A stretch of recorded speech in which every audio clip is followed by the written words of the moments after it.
Witajcie moi drodzy, w tym filmiku będzie poradnik jak przerobić gitarę basową na instrument bezprogowy, czyli z angielskiego tak zwany fretless. Na YouTubie jest już trochę, jest kilka poradników jeśli chodzi o to jak to zrobić, między innymi świetny poradnik Jasona z The Musician's Den, do którego link powinien się tutaj teraz wyświetlić. Natomiast Jason, który wrzucił tamten poradnik, on jest z tego co zrozumiałem lutnikiem, a na pewno posiada kompletne zaplecze, jeśli chodzi o narzędzia lutnicze. Natomiast ja jestem po prostu człowiekiem, nie jestem lutnikiem, nie mam takich narzędzi i nie opłaca mi ich się kupować, natomiast jestem człowiekiem, który lubi czasem pomajsterkować i w moim poradniku będzie jak odprogować, jak przerobić na bezprogową gitarę basową właśnie, jeśli jest się kimś takim jak ja, czyli człowiekiem, który lubi pomajsterkować, ma jakieś narzędzie, można powiedzieć, zaplecze narzędziowe dla takiego typowego majsterkowicza, natomiast nie ma takich specyficznych narzędzi lutniczych. Przechodząc do rzeczy, będę odprogowywał swój pierwszy bas. Jest to Chord GB34A, kupiony z tego co pamiętam w 2006 roku, czyli ma już 9 lat. I przez te 9 lat z przerwami był dosyć intensywnie grany przeze mnie. Do tego stopnia, że stan progów już zaczyna być dosyć kiepski. Na najczęściej używanych progach zrobiły się już po prostu dołki od dociskania strun. I teraz tak, ten instrument jako nowy kosztował bodajże 850 zł. Natomiast koszt we Wrocławiu oddania do lutnika na szlifowanie progów to jest około 200 zł. I zwyczajnie się taka operacja nie opłaca. Dlatego postanowiłem, że przerobię ją na gitarę bezprogową. Pierwszą rzeczą jaką trzeba zrobić, jest z tego basu zdejmę struny, całkowicie poluzuję pręt napinający w gryfie i zostawię, żeby się odprężył, możliwe, że na kilka dni. Nie dlatego, że tyle będzie potrzebował czasu, tylko z czasem u mnie jest różnie i możliwe, że dopiero za kilka dni będę miał czas, żeby się dalej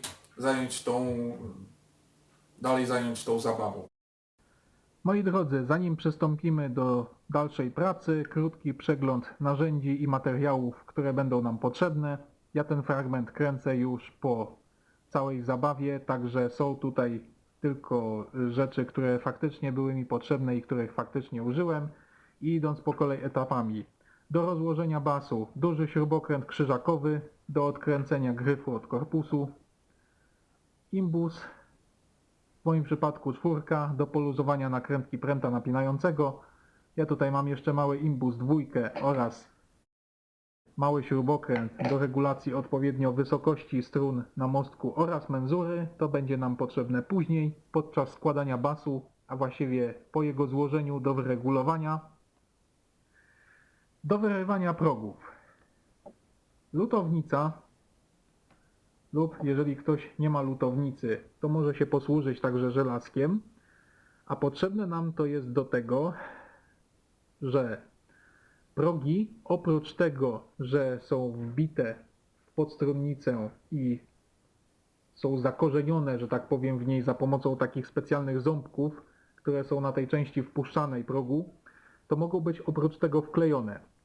Co prawda klej w tańszych instrumentach zdarza się rzadko, w moim przypadku oczywiście go nie było. Natomiast, jak to się mówi, lepiej dmuchać na zimne, a w tym przypadku podgrzewać zimne i przynajmniej kilka pierwszych progów przed wyrwaniem właśnie podgrzać, ponieważ większość klejów jest nieodporna na działanie wysokich temperatur i podgrzewając próg wytopimy ewentualny klej, który tam jest.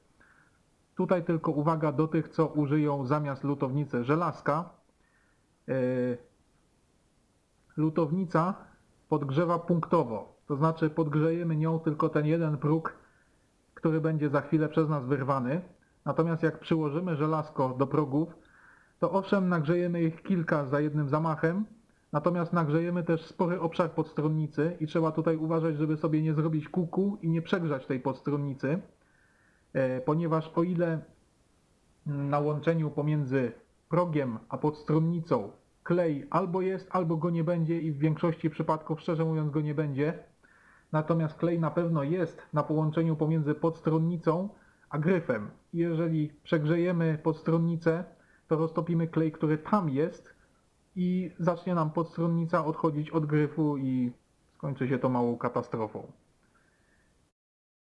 Do wyrywania progów, jak już je podgrzejemy, tudzież stwierdzimy, że nie ma kleju, to się nazywa obcinaczki czołowe, przynajmniej tak się nazywało. Tudzież po prostu musimy znaleźć cęgi właśnie w takim kształcie. Ja swoje jeszcze dodatkowo zaostrzyłem na szlifierce, dzięki temu one bez problemu wchodzą pod progi, można je chwycić i wyrwać. Zanim jeszcze zaczniemy wypełniać szczeliny po progach, będzie nam potrzebny drewniany klocek. Ważne, żeby on był gładki, ważne, żeby to był drewniany klocek, a nie kawałek płyty wiórowej, bo ja tu kawałek płyty wiórowej też mam, ale o trochę innym przeznaczeniu. Do wypełnienia szczelin po progach można użyć forniru. Ja użyłem masy szpachlowej, ponieważ jest to rozwiązanie prostsze.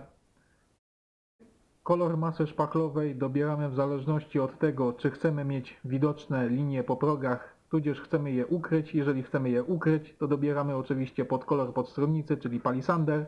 Natomiast ja chciałem mieć linie progów widoczne, więc mam dobrany tutaj dąb do nałożenia tej masy szpachlowej. Szpachelka, która jest szczerze mówiąc mało przydatna, lepiej się nakłada po prostu paluchem. Natomiast bardzo przydatny do tego jest właśnie taki nożyk, który pomaga nam ubić tą masę szpachlową w samej szczelinie. Nożyk nam się też przyda do demontażu siodełka. No i po wypełnieniu szczelin po progach będzie długi proces szlifowania i potrzebny nam do tego będzie taki właśnie długi przedmiot, co do którego mamy pewność, że on jest prosty. Akurat na kamerze on zbyt prosty nie jest, ponieważ kamera trochę zakrzywia obraz, natomiast uwierzcie mi, że on jest prosty. Ja mam tutaj profil aluminiowy z zaślepioną jedną ścianką. Innym przedmiotem, który się do tego według mnie nada, może być poziomica. Ważne, żeby to było w miarę długie, najlepiej, żeby było tak długie jak sam gryf. Papier ścierny, najgrubszy jakiego użyłem to była 30, później 150, później od razu przeszedłem do 800 i na koniec wypolerowałem już samą powierzchnię podstronnicy papierem 1500. Nie używałem żadnej pasty polerskiej, bo już po tym papierze 1500 powierzchnia była na tyle gładka, że stwierdziłem, że dalsza zabawa nie ma sensu.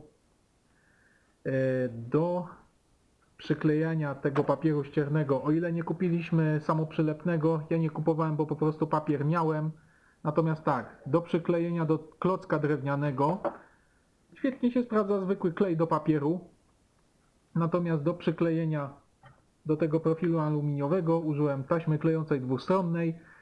Jeżeli kupujemy, może inaczej, jeżeli mamy taśmę klejącą dwustronną, o której wiemy, że jest dziadowska, nie trzyma, to ona świetnie nada się właśnie tutaj, ponieważ papier oczywiście po skończonej robocie odklejamy od naszego przyrządu, a ja tutaj właśnie miałem taką rolkę taśmy samoprzylepnej dwustronnej, którą tak naprawdę nie da się nic zamocować innego, bo wszystko co przyklejałem na nią po prostu momentalnie odpadało. Natomiast do przyklejenia papieru ściernego do profilu aluminiowego nadała się świetnie, ponieważ bardzo łatwo było później to zedrzeć.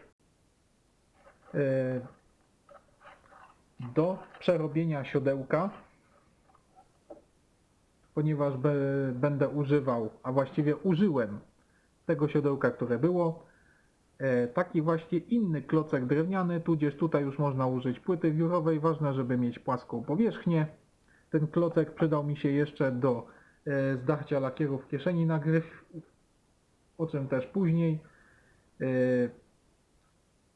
Płaski pilniczek mały oraz tak zwany iglak okrągły do wypiłowania rowków w samym siodełku oraz na brzegu podstronnicy. To tyle, jak widzicie nie potrzeba za wiele. Jak widzimy, mój bas już jest w 2 kawałkach. I kilka takich uwag odnośnie tego, co może nas spotkać w tanich instrumentach.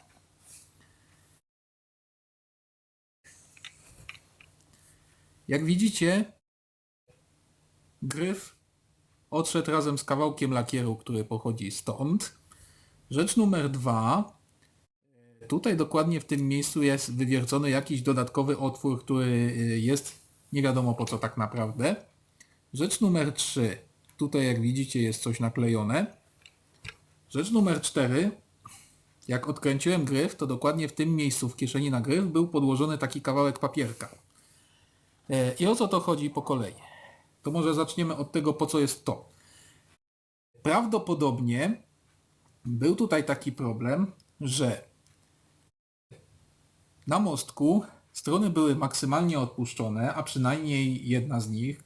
Kowadełko było już maksymalnie obniżone, jak się dało, już się oparło o tą płytkę.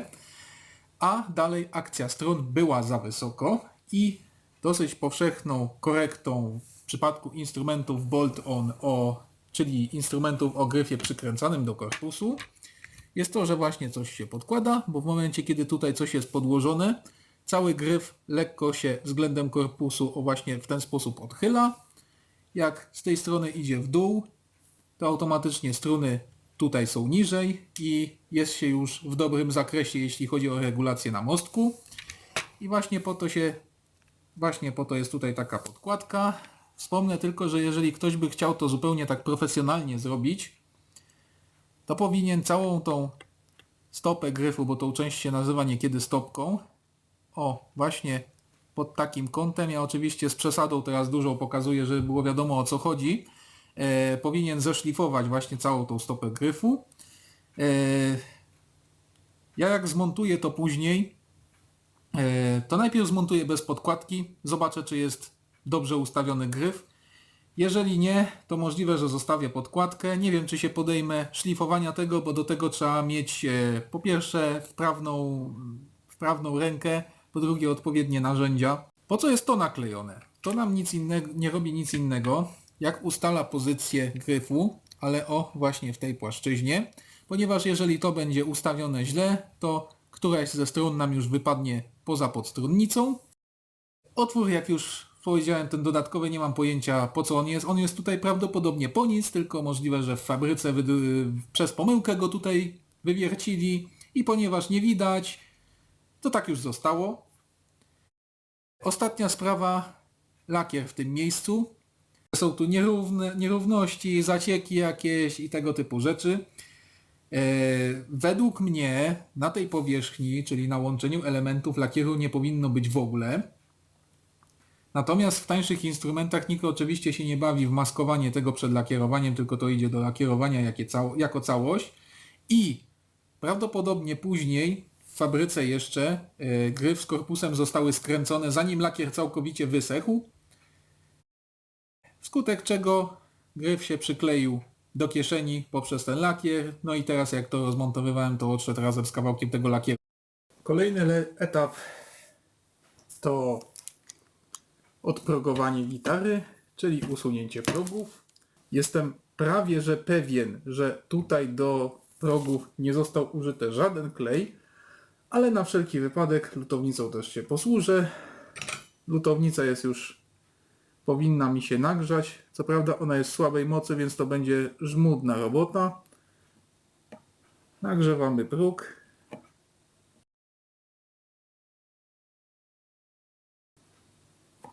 A jeżeli tam był jakiś klej, to powinien się już stopić. Bierzemy obcinaczki.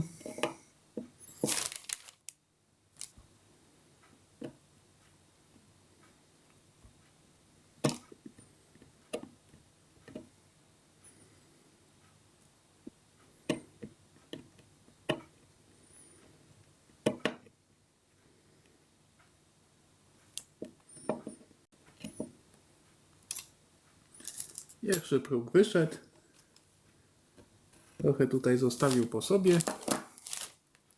Przechodzimy do następnego.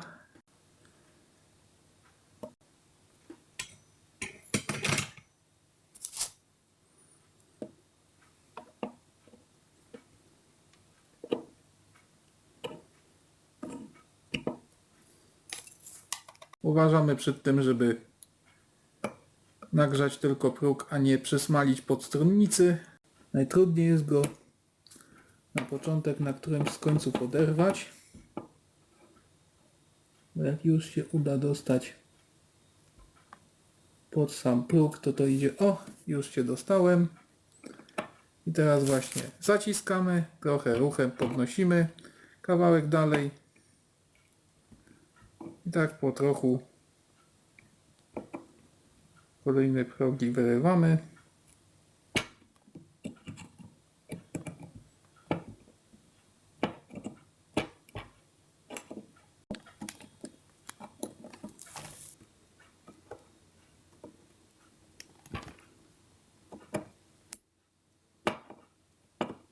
W każdym razie robota, jak widzicie, dosyć żmudna. Także dokończę ją poza kamerą. Widzimy się w następnym etapie.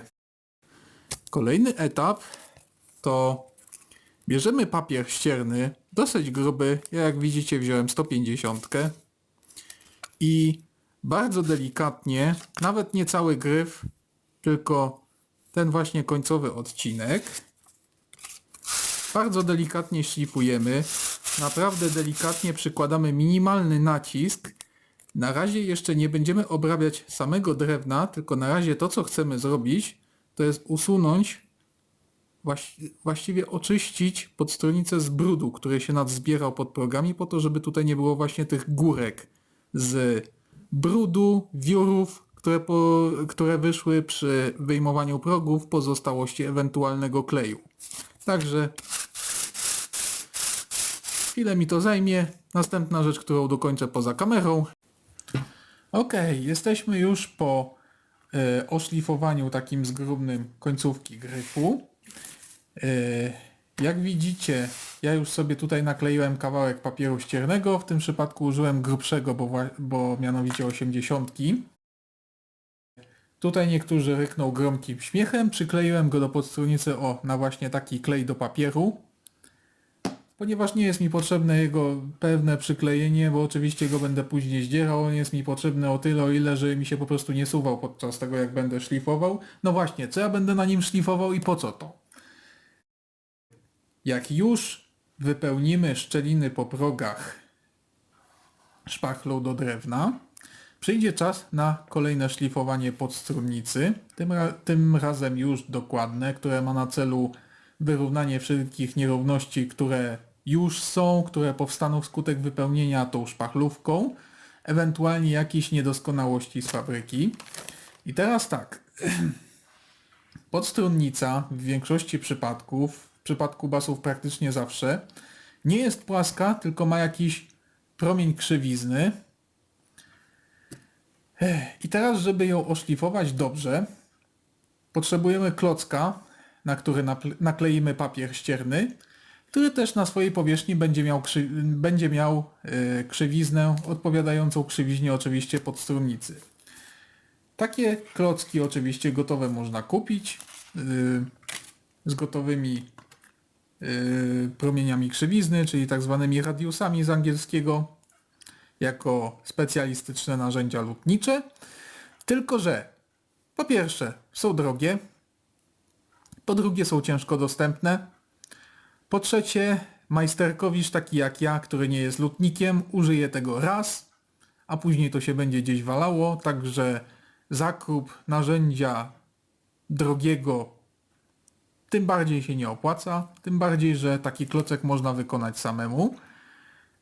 I właśnie to służy wykonaniu tego klocka, ponieważ podstrunnica już ten promień krzywizny ma, a skoro ma promień krzywizny, to jak nakleimy na nią papier ścierny i zaczniemy takim zwykłym klockiem drewna go zeszlifujemy, to klocek będzie miał promień krzywizny. W jaki sposób rozpoznać, czy klocek ma już promień krzywizny? Właśnie robimy sobie takie ślady ołówkiem na jego powierzchni, szlifujemy i w momencie, kiedy wszystkie te ślady ołówka znikną, to znaczy, że klocek już ma odpowiedni promień. Kończę szlifować mój klocek. W międzyczasie zmieniłem papier na 150.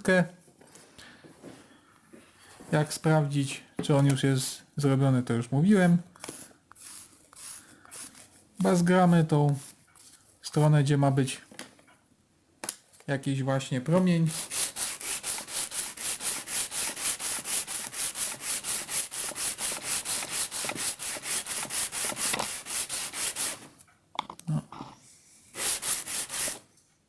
No. Jak widać, praktycznie cały wzór od razu, w sensie znika cały, a nie znika tylko fragment w którymś miejscu. No, praktycznie cały zniknął. Jak weźmiemy kawałek, gdzie nie ma naklejonego papieru, to można... Na filmie tego nie zobaczycie, ale to trzeba wyczuć, że ten klocek się nie kiwa. Tutaj to, co jest, to jeszcze nie jest wypełnienie szpachlą, to są po prostu trociny. Stąd to, co oczywiście trzeba będzie usunąć. No i dlaczego przykleiłem to na klej do papieru? Zanim przystąpimy do obrabiania podstronnicy, właściwie jej szlifowania, musimy jeszcze zdemontować siodełko, czyli ten element. Ja je już zdemontowałem poza kamerą, ponieważ z kamerą no, nie za bardzo mógłbym to zrobić, bo po prostu przeszkadza. Powiem tylko, jak to zrobiłem. Nożyk do tapet nacinamy dokładnie tutaj na łączeniu pomiędzy podstronnicą a samym siodełkiem. Tak samo z drugiej strony. Wówczas takie siodełko wystarczy puknąć i ono wchodzi ciasno w tą szczelinę, także bardzo dobrze. Siodełko może być jeszcze zamontowane w trochę inny sposób, mianowicie podstronnica może się, o dokładnie tak jak tutaj pokazuje nożem, może się tutaj skończyć w tym miejscu, a samo siodełko będzie przymocowane już do samego materiału szyjki. Postępujemy wówczas w identyczny sposób, czyli nacinamy miejsce tam, gdzie jest przyklejone siodełko i wówczas nawet nie musimy w tamtą stronę, tylko możemy tutaj przyłożyć kawałek drewna, puknąć i siodełko powinno odpaść bez żadnych problemów. Mamy już klocek z promieniem krzywizny, takim jak podstronnica. Ja już sobie do niego przykleiłem papier ścierny, ponownie zrobiłem to na zwykły klej do papieru, ponieważ nie potrzebuję, żeby to się mocno trzymało, a właśnie to, że jak się papier zużyje, łatwo go było zedrzeć. Zostało teraz wstępnie przeszlifować podstronnicę. Właściwie chodzi głównie o to, żeby tutaj przy tych rowkach na progach usunąć to, co się tam nazbierało, kiedy jeszcze tam były progi, czyli brud, resztki kleju, tego typu historie. Bierzemy klocek i lekko, naprawdę, ja to ledwo co dociskam, szlifujemy po całej długości, także tam, gdzie było siodełko.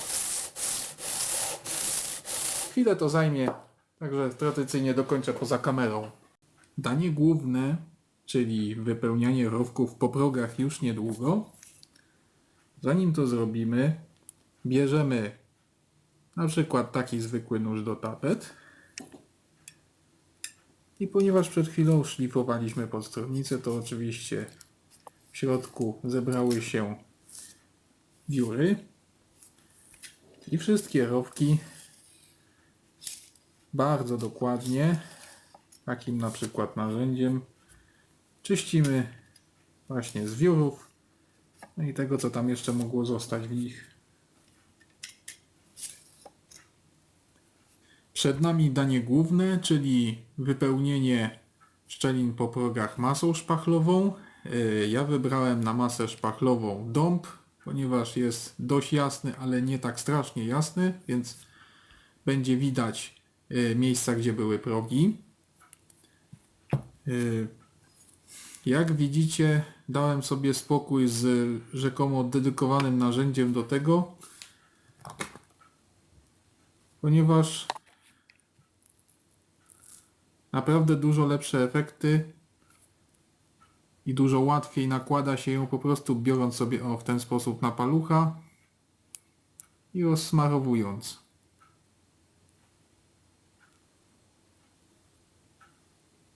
Jak już pierwszą warstwę taką tej szpachli nałożymy, bierzemy nożyk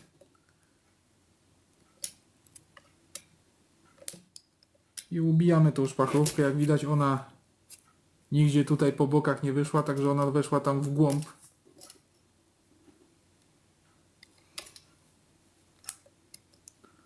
Na to nakładamy następną warstwę, ubijamy, następną warstwę, ubijamy. Ten sam nóż, którym czyściliśmy rowki po progach, także on wchodzi głęboko. I tak, aż już nie będzie co ubijać, aż zacznie wychodzić bokami. Wtedy już wiadomo, że wypełniliśmy cały rowek. O, tutaj już jak docisnąłem, to zaczęło wychodzić.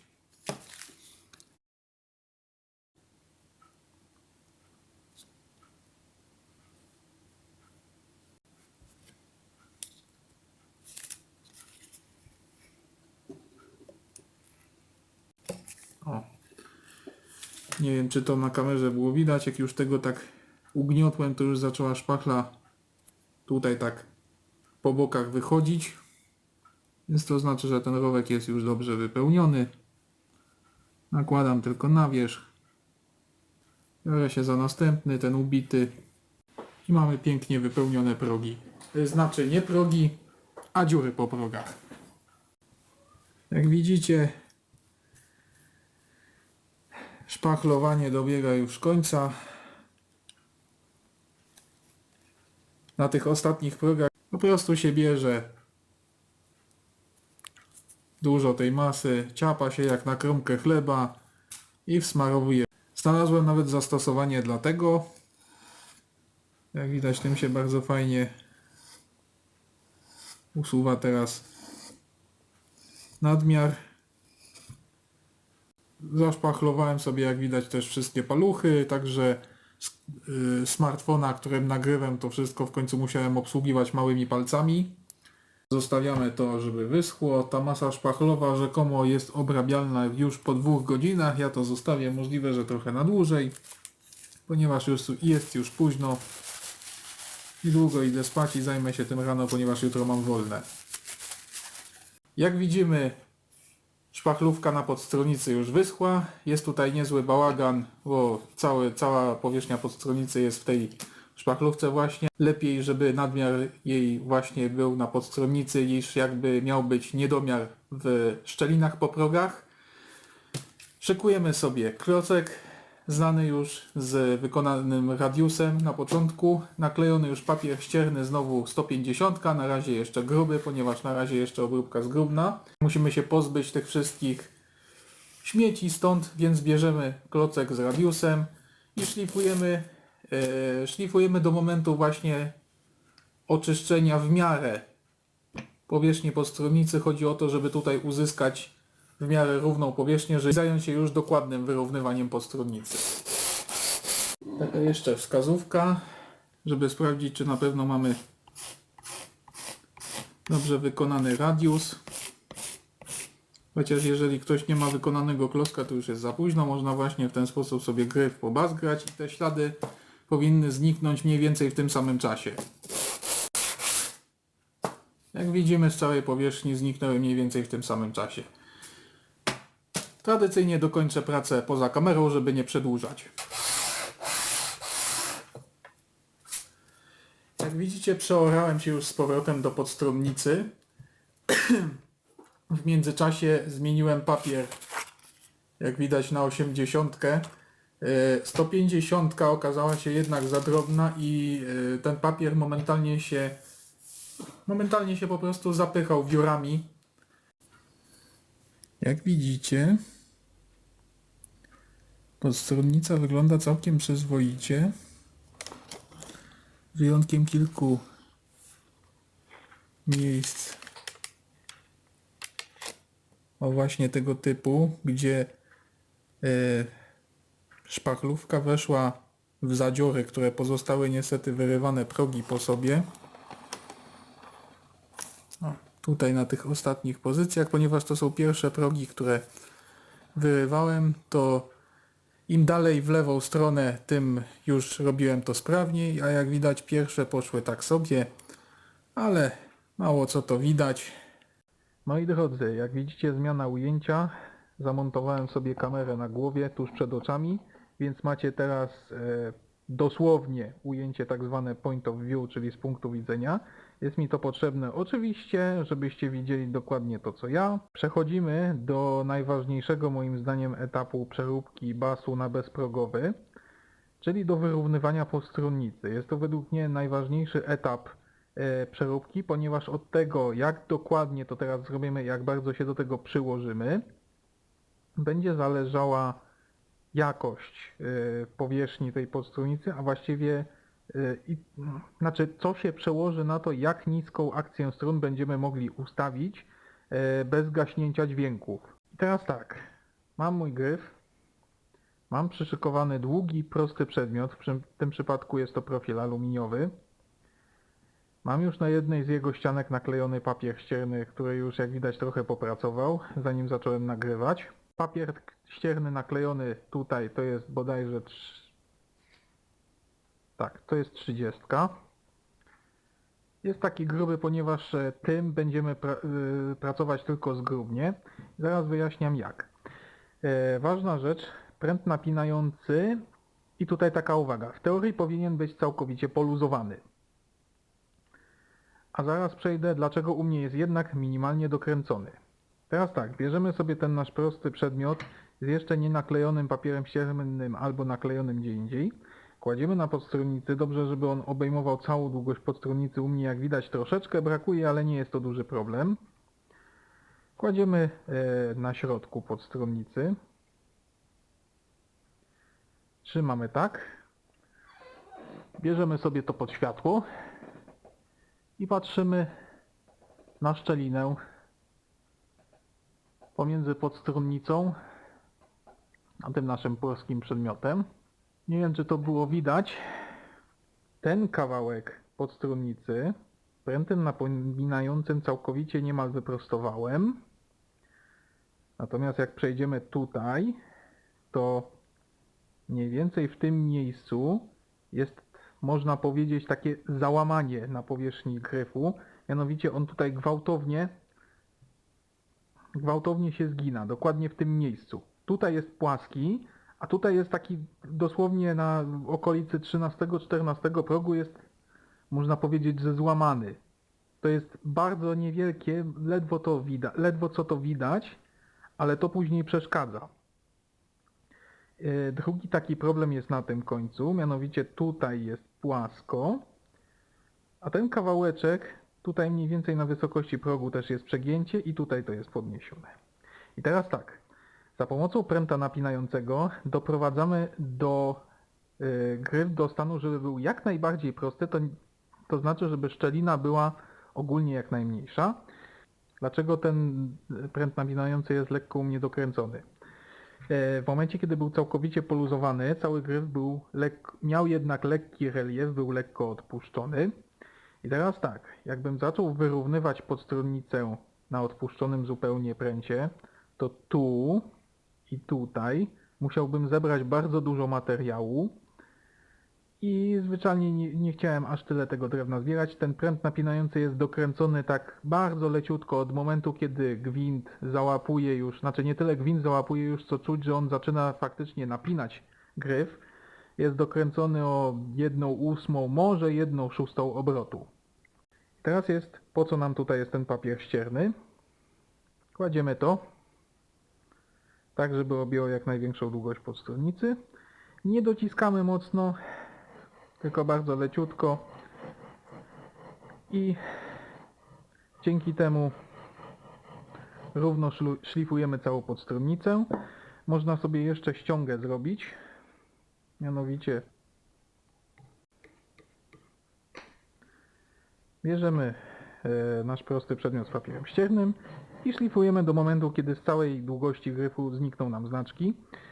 Jeździmy od jednego brzegu do drugiego brzegu gryfu, ale przede wszystkim przykładamy się do tego, żeby gryf wyrównać na środku, ponieważ relief właściwy już nadam tym swoim klockiem, natomiast środek podstronnicy będzie służył jako punkt odniesienia podczas nadawania tego radiusa. Co jakiś czas oczywiście odwracamy na stronę bez papieru, bierzemy znowu pod światło i sprawdzamy, gdzie jesteśmy. Podstronnica wzdłużnie, można powiedzieć, jest wyrównana. Pozostało przywrócić odpowiedni radius. Mam tutaj mój klocek z wykonanym wcześniej radiusem. Nakleiłem już na niego papier 180. Ponownie biorę ołówek. Robię sobie znowu wzorek na środku. I o ile wcześniej zależało nam, żeby ten wzorek zniknął z całej długości, to teraz przywracam radius.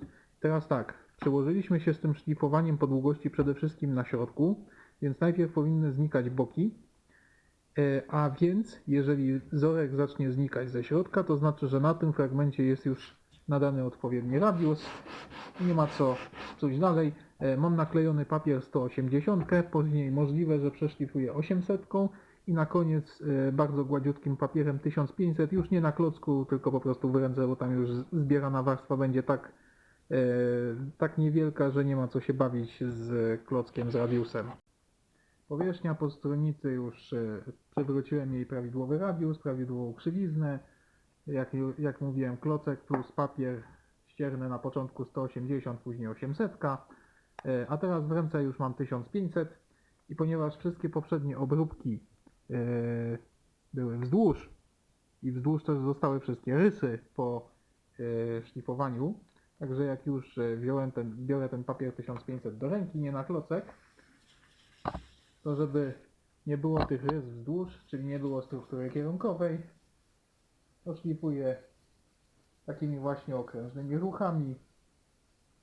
Zostało zakonserwować podstronnicę. W tym celu użyję olejku cytrynowego. To jest produkt Gibsona. Oczywiście z racji tego, że jest on dedykowany do zastosowania w gitarach jako fretboard conditioner, to jest oczywiście odpowiednio droższy. Ja to kupiłem wiele lat temu. Taka buteleczka starcza no długo, ale jakbym miał teraz kupować, to oczywiście, no może nie oczywiście, ale raczej dedykowanego specyfiku bym nie kupił.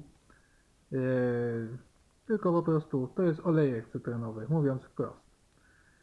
Bierzemy papierowy ręcznik, rozlewamy tego trochę na powierzchni podstronnicy, bierzemy ręcznik, wcieramy, a ja w międzyczasie jeszcze się wytłumaczę, dlaczego pokrywam podstronnicę olejkiem, a jej nie lakieruję.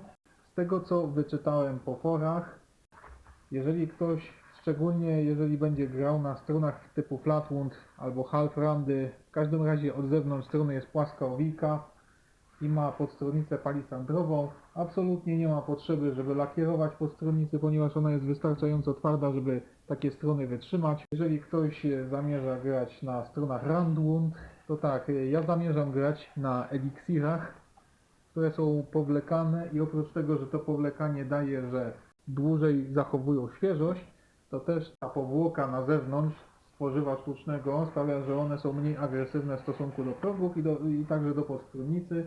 Natomiast jeżeli ktoś chce wzorem na przykład Steve'a DiGiorgio grać na takich naprawdę dosyć agresywnych stronach roundwood, on gra na rotosoundach stalowych, to można się zastanowić nad pokryciem czegoś podstronnicy palisandrowej. Chyba nowej nie ma, z tego co się orientuję, nie ma sensu absolutnie, natomiast palisandrową wtedy można pokryć, ale z własnego doświadczenia odradzam lakier poliuretanowy, ponieważ jest on po pierwsze miękki, po drugie jego nakładanie to jest absolutny koszmar.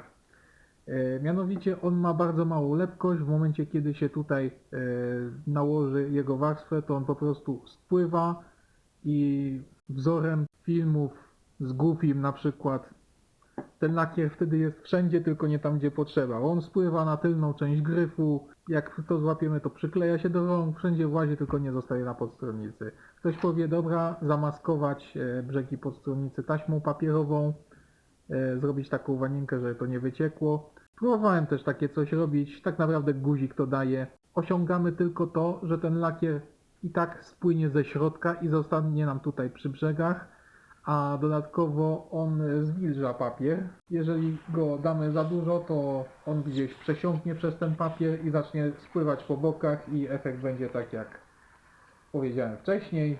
Lakier będzie wszędzie tam, tylko nie tam gdzie potrzeba.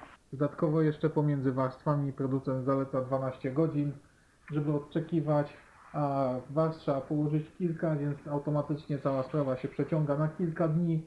Inne metody pokrycia, które widziałem, to jest tak, albo żywica epoksydowa, z której dostępnością generalnie jest problem, albo jeszcze podpatrzyłem na angielskim forum, że można po prostu wylać na podstronnicę superglue. Można kupić na Allegro kilka opakowań, one są tam po parę złotych. Z tego co widziałem, zalecają to rozprowadzać albo pędzelkiem, albo gąbką. Nie wiem jak takie pokrycie by zadziałało. Ja poskładam swój baz bez żadnego lakieru. Jeżeli zacznie się problem, że nawet te eliksiry zaczną mi wyjadać podstronnicę, to wtedy zastanowię się nad, ciężko nazwać superglue lakierem. Jeżeli jakieś po prostu pokrycie będzie tutaj po stronnicy, to nagram jeszcze jeden filmik na YouTubie i będzie takie uzupełnienie. A na razie, jak widzicie, ja nałożyłem tego olejku tutaj całkiem sporo. Zostawiam to teraz do wyschnięcia, a w międzyczasie posprzątam. Czas zająć się siodełkiem.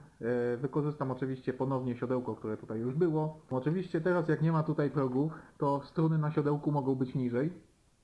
Tylko tutaj jest jedna taka pułapka, mianowicie jeżeli byśmy zamontowali to siodełko z powrotem, wzięli okrągły pilnik iglak i zaczęli wypiłowywać sloty, to jak mamy plastikowe siodełko, może się okazać, że będziemy mieli niespodziankę. Mianowicie, nie wiem czy to będzie widać na kamerze, ale to siodełko jest tutaj, od tej strony ma takie puste przestrzenie.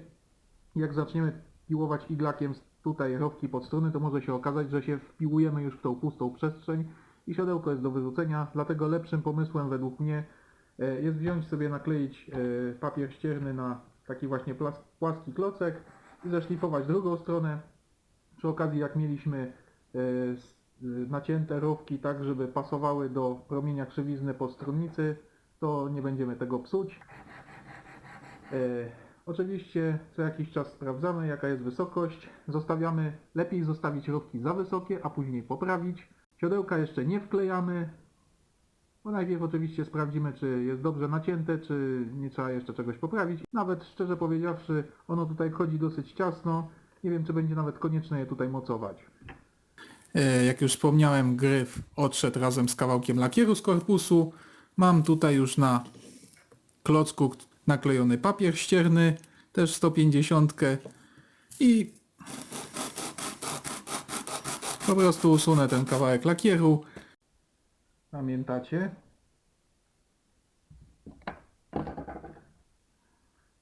No to do roboty. Po dłuższym namyśle jednak lepiej to zrobić klockiem, znowu z naklejonym papierem ściernym, dzięki czemu ta powierzchnia będzie płaska. Nie wiem, czy będę zbierał cały lakier, bo głównie chodzi o to, że ta powierzchnia tutaj była płaska, a nie było tych wszystkich zacieków, a warstwa lakieru niestety jest dosyć gruba. Lakier tutaj z tej końcówki zamierzam usunąć w ten sposób, że wykorzystam, że na tym klocku tutaj mam dosyć ładną krawędź. Nakleję tutaj papier ścierny i się tam dostanę pod sam koniec. Powierzchnia już wyszlifowana. Jak widzicie, całego lakieru nie zdrapałem, ale już jest ładnie tutaj wszystko wygładzone, a w niektórych miejscach, jak widzicie, już dodrapałem się do drewna, a to oznacza, że sama powierzchnia tej kieszeni była niekoniecznie zarówna. Im dłużej szlifuję, wiadomo, że ręka nie poprowadzi idealnie klocka z papierem ściernym, sam klocek też daleki jest od ideału i im więcej tutaj szlifuję, tym większa jest szansa, że po prostu będzie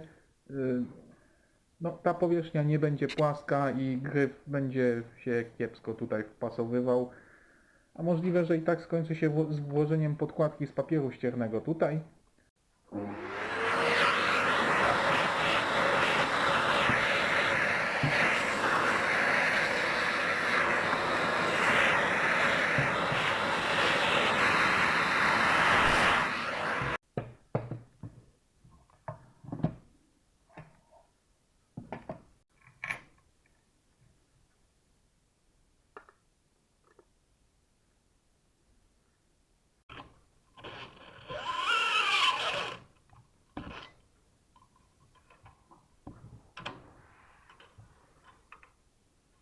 Bas już jest złożony, teraz dopasowuję sloty w siodełku już pilnikiem iglakiem. U mnie jest taka sytuacja jeszcze, że nawet jak zeszlifuję odpowiednio siodełko, to struna jak przechodzi przez nie dalej, i idzie już w dół, to ona opiera się o tą krawędź właśnie na podstromnicy. Nie pozostaje nic innego, jak po prostu w samej podstromnicy, właśnie tak jak teraz to robię, też wypiłować rowki. Sprawdzamy to w ten sposób, że właściwą wysokość, ona tuż za siodełkiem powinna być minimalnie nad podstromnicą. My powinniśmy móc ją bez problemu tutaj zaraz za tym docisnąć. Jeżeli jest wysoko, wyżej, to możemy piłować. Pamiętamy, że tutaj po prostu ta wysokość ma być niezerowa. Moi drodzy, pewnie ciekawi jesteście efektu końcowego. Pas, jak już widzicie, poskładany, wyregulowany, założone nowe strony. Wpięty jestem bezpośrednio w tą porta, bez żadnych symulacji wzmacniaczy, bez żadnych equalizerów, korekcji. Tutaj preamp w samym basie też ustawiony na 0. Balans pomiędzy przystawkami gryfowa, mostkowa 50/50, czyli najbardziej neutralne brzmienie, jakie można uzyskać. I brzmi to tak.